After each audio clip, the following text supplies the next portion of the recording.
first I want to bring on my friend Ann Coulter, who I imagine we're probably going to talk about what Tucker Carlson had to say last night. But I want to start with the column she wrote, because I think that what she had to say was so right and so on target, and so few people are willing to actually say it.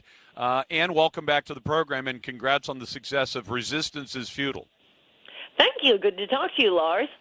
Good to talk to you as well. So we all saw the funeral and the great honor that this country paid to the former president George Herbert Walker Bush on his passing a week ago tonight, and I thought it was an appropriate showing of gratitude from a country for not only a war hero but a man who served as president. I've told people that if they ask me, he wasn't my favorite president, but he was a good president, and so I'm sad to see his passing, and I'm sad for his family.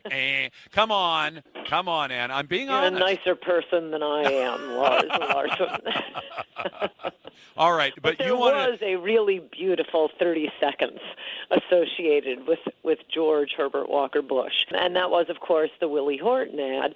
The reason it's worth continuing to mention, well, for one thing, because George H.W. Bush died, all of the remembrances were, well, at least, he raised taxes, so he was a statesman. But then there was that racism of the Willie Horton ad. So not only is it false, and I'm just going to keep correcting it every time liberals say that, and I'm looking for someone young to carry on after I'm gone, because they're never going to stop. They are never, ever, ever going to stop. But it's the same thing they do, well, with so many subjects, many on immigration. They just rule certain words or thoughts out of order by calling it racist.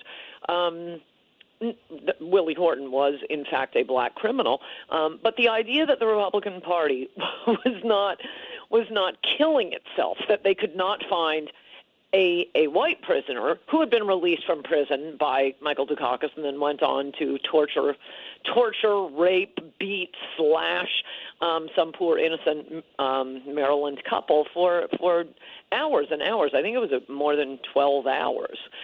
They held this couple in their home, tying up the man, gagging him, slashing him, raping the woman, beating her over and over and over again before the man escaped. And the only reason Willie Horton was out on the street, he'd already been convicted of first-degree murder. He couldn't be given the death penalty because Michael Dukakis, as governor of Massachusetts, had vetoed the death penalty. So Willie Horton had been given the toughest penalty that it was possible to give in Massachusetts: life in prison without parole. But this idiot Dukakis, who bragged about being a card-carrying member of the ACLU, vetoed a bill that would not allow prison furloughs to first-degree murderers, for the obvious reason that there's nothing the matter with furloughs per se. The idea is someone who's going to be released, who is only sentenced to prison for a certain number of years, he has to get out on the street. He has to get acclimated to having a life, maybe apply for jobs, go about his day. I don't know how well they work, but at least in concept, it's not a bad idea. You don't need to get acclimated to life on the outside if you have been sentenced to life in prison without possibility of parole because you sliced up a 17-year-old kid and stuffed his body in a garbage can, as Willie Horton had done. But he kept being released on these weekend furloughs, and that's when he struck and attacked the Maryland couple. Well, it's just, what was the left's response to this? I mean, this totally exposed Michael Dukakis then offering himself up as a president of the United States. And these are his ideas about criminal law, that we should be releasing first-degree murderers. This is what campaigns are supposed to be about. This is what democracy is. We run two candidates, they have different ideas, and the campaigns should be highlighting those ideas. What else do liberals think we should be voting on? Who should be on the next stamp? Should we keep pardoning turkeys at Thanksgiving? Maybe we should pardon pigs on Christmas. This is the heart, the essence of democracy, but liberals started screaming racism because Willie Horton was black. Unfortunately, Republicans, their usual response is just to say, "Oh well, it was Al Gore who brought up Willie Horton first."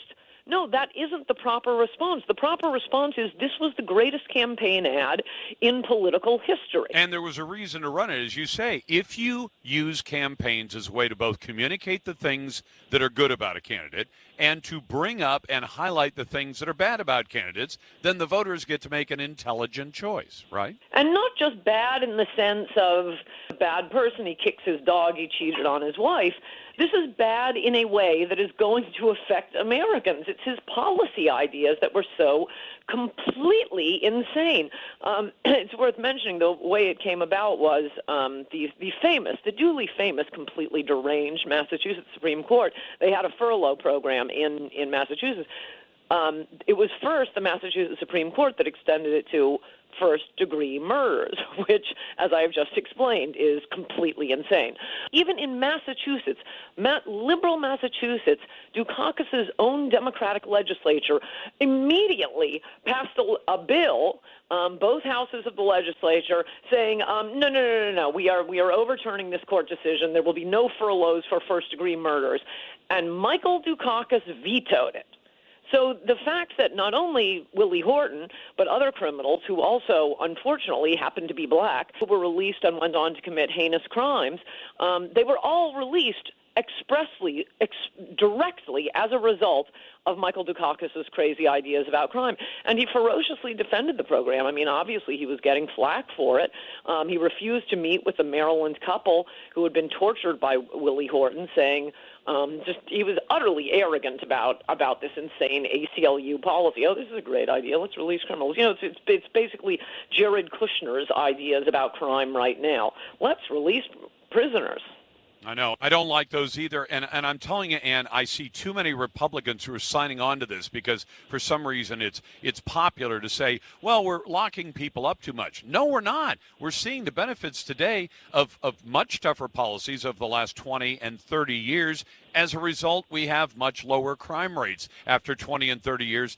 Do Republicans who are favoring this so-called sentencing reform or imprisonment reform, do they understand the connection between locking bad guys up and keeping bad guys from committing crimes? No, it really is stunning how much Republicans want to be liked by the New York Times, so it doesn't work. You can pass the stupidest criminal laws imaginable.